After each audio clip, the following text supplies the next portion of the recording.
So, John, you have written so many best-selling books, but one that you are certainly well known for is called Boundaries.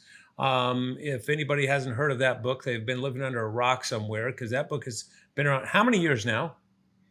I think the first iteration was 93, I believe. Yeah, yeah, it's I been a was I long was time. 7 years old.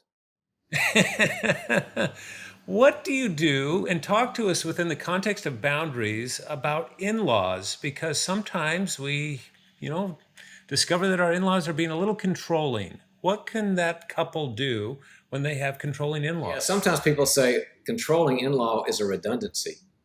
It is for some people, that's for God sure. bless in-laws. I love in-laws, but sometimes there's problems. And it tends to go around several areas, less like how you as a couple make decisions. Sometimes they get kind of intrusive there, or scheduling, or Yeah, Yeah, vacations, or kid gifts to the kids, or money yeah, yeah, issues, or parenting yeah, issues. yeah, And it can be a real problem because it can interfere with your marriage as you're kind of trying to figure out what's your own dance. What kind of things do you take from parents of both sides that are good? What kind of ways are different than you want a different way? And sometimes the parents don't get that. So I always have the spouse who's first bring this to me and say, number one, can you ask your spouse for help? Because if you come in as a loving, united front, it's much more yeah, yeah, powerful for the actual son or daughter of those people to say, Mom and Dad, I agree with her or him, as opposed to, oh, you do it for me or you go do it by yourself. Come in as a loving, united team. Can we yeah, talk yeah, to the in laws? Very, very yeah, important yeah. first step. Yeah, because if you don't do that, you've triangulated, right? And so now you feel like I'm all on my own here, And you're the and bad guy. Now you're the bad guy. yeah. Right, And because then exactly. the bio kid goes to mom and dad and they say, well, Sally was griping about these. That's just the way she is. I'm sorry. Right. It's awful. okay, so you come in as United Front And next. then I have a talk. I have a scripting of a talk. It's very quick, very easy to you guys map it out and use your own language for it. But if you've recruited your spouse, and I hope you do, then here's the deal. You have dinner, you have coffee, you don't do it. When they're telling you how to parent your children at the restaurant, well, you need to be more disciplined. You don't need to say, will you stop that? You always do that. Bad time. Right. A dedicated, nice meeting. And you say, I just love our relationship. And we have loved being the family that we're putting together. And by the way, if me and Sally have anything we need to change for our friendship with you, you would let us know. And they'll say, certainly let you know, but there's nothing because we love you. Great. Well, as you probably know, me and Sally are kind of committed to self-improvement. We believe that life is about growth and change and being better people. That also means new skills and everything we're improving in our relationships with our kids, with each other, with our friends, with work. And that includes you because you're very, very close people. So we'd like to come up with some ideas to even improve our relationship. Is there something you'd be open to about that? Now, let me take a pause here, Les.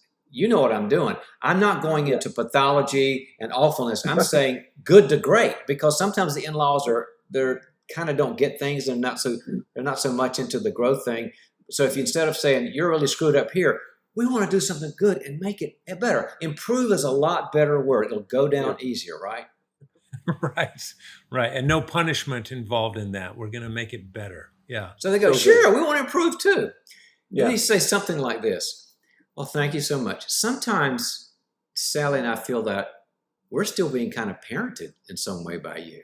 Yeah. Like parented. And now we don't think it's on purpose, but we do feel like we're still kind of like being told how things ought to be.